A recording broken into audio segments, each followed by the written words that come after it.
क्या वाकई 17 अप्रैल 2026 को लोकसभा में महिला आरक्षण बिल के साथ जो कुछ हुआ वह केवल इत्तेफाक था? महिलाओं को मिलने वाले इस अधिकार का जिसने विरोध किया है, देश की महिलाओं ने उन्हें माफ नहीं किया है? या फिर सरकार का कोई मास्टर स्ट्रोक, ऐसा मास्टर स्ट्रोक जो सामने से कुछ अलग दिख, पीछे से अलग है? क्योंकि तपती दोपहर में स्पीकर ने जब महिला आरक्षण बिल के नतीजे पढ़े तो सड़क से लेकर संसद तक लोग हैरान थे। दिन भर टीवी पर चला कि महिला आरक्षण बिल आने वाला है, आधी आबादी को उसकी ताकत दी जाने वाली है। इस विषय पर एक समय पूरा देश एक साथ था। लेकिन जब संसद में वोटिंग हुई तो प्रधानमंत्री की अपील अमित शाह के गुणागणित के बावजूद सरकार की हार हो गई। सरकार कह रही है कि नारी शक्ति के साथ धोखा है। विपक्ष इसे राजनीतिक जीत के तौर बता रहा है। लेकिन जनता के मन में सवाल है कि हुआ क्या? क्या आधी आबादी को उसका हक दिलाने में सरकार कमजोर पड़ गई? क्या विपक्ष कांग्रेस वाले महिलाओं के अधिकार के खिलाफ खड़े थे? सरकार की ऐसी क्या मजबूरी थी कि वह जानती थी कि बिल पास नहीं होगा, लेकिन इसके बावजूद उसने राजनीतिक शहादत को स्वीकार किया? क्या इसके पीछे कोई बड़ा खेला था? 7 अप्रैल दोपहर 2:45 पर लोकसभा में वोटिंग के नतीजे आए। पूरा देश हैरान था। बिल के पक्ष में 298 वोट पड़े, विरोध में 230 वोट पड़े।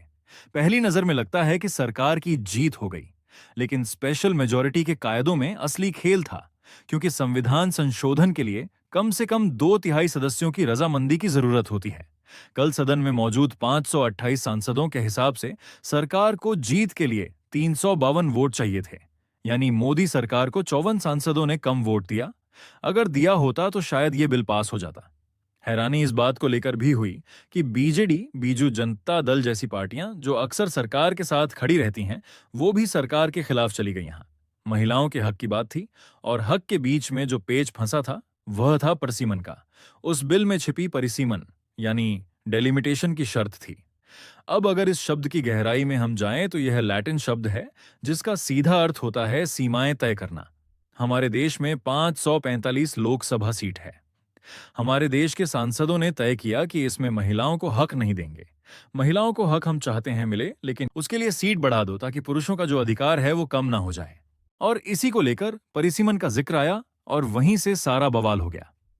ये सीमाओं को लेकर, क्योंकि भारत के राजनीतिक नक्शे पर इसका मतलब सिर्फ लकीर खींचना नहीं था, बल्कि यहां से यह तय होना था कि किस राज्य की आवाज संसद में कितनी जोर से लगेगी। अब डाटा के हिसाब से यह डर पूरी तरह संवैधानिक है, क्योंकि आशंका है कि परसीमन के बाद उत्तर प्रदेश जैसे राज्यों की सीट जो आज 80 है, वो बढ़कर 120 या 140 तक जा सकती है। लेकिन दक्षिण भारत के जो राज्य हैं, उनकी हिस्सेदारी नहीं बढ़ेगी। यानी तमिलनाडु वाले का 39 रहेगा जो आज है वो कल भी, लेकिन यूपी वाले का बढ़ के 120 पहुंच जाएगा, 140 पहुंच जाएगा। बिहार वाला जो है वो 50 पार कर जाएगा। सरकार हालांकि तर्क दे रही है कि कुल सीटें बढ़ाकर सबका हिस्सा सुरक्षित रखा जाएगा। वोटिंग से ठीक पहले प्रधानमंत्री सांसदों से अपील भी कर रहे थे। कह रहे थे कि नारी शक्ति को उसका हक दिया जाए। सरकार का यह पक्ष था कि ऐतिहासिक सुधार लाना चाह रहे हैं। लेकिन संवैधानिक सीमाओं के चलते परिसीमन और जनगणना की शर्तों को हटाना उनके लिए तकनीकी रूप से मुश्किल है। भारतीय जनता पार्टी जो पिछले कुछ सालों में जीती है, उसमें महिलाओं की भूमिका बहुत महत्वपूर्ण ही है। प्रधानमंत्री मोदी का सबसे बड़ा वोटर जो है वो महिलाओं का रहा है, और राजनेता कुछ भी करते हैं तो उसमें पॉलिटिक्स होती है। ऐसे में प्रधानमंत्री की अपील सदन के अंदर विपक्ष का मन बदलने के लिए कम, और ऐसा लग रहा था कि सदन के बाहर जो महिलाएं हैं, आधी आबादी, उनको भी संदेश देने के लिए थी। प्रधानमंत्री 8:30 पर स्टेटमेंट दिया। क्या यह सरकार की कमजोरी है, या सरकार ने विपक्ष को इसी दो धारी तलवार पर चलाया कि इधर आओगे तो भी फंसोगे, उधर जाओगे तो भी फंसोगे? क्योंकि आज जो विपक्ष की जीत लग रही है वो 2029 चुनावों के लिए एक बड़ी मुसीबत भी है। और यही सवाल है, क्या यह जानबूझकर बीजेपी की राजनीतिक शहादत है? संसदीय बिल के गिरने से सरकार को एक बड़ा मुद्दा मिल गया है। अब सरकार खुद को एक ऐसे योद्धा के तौर पर पेश कर रही है जो महिलाओं के लिए लड़ रहे थे। 8:30 बजे प्रधानमंत्री के भाषण में भी आया।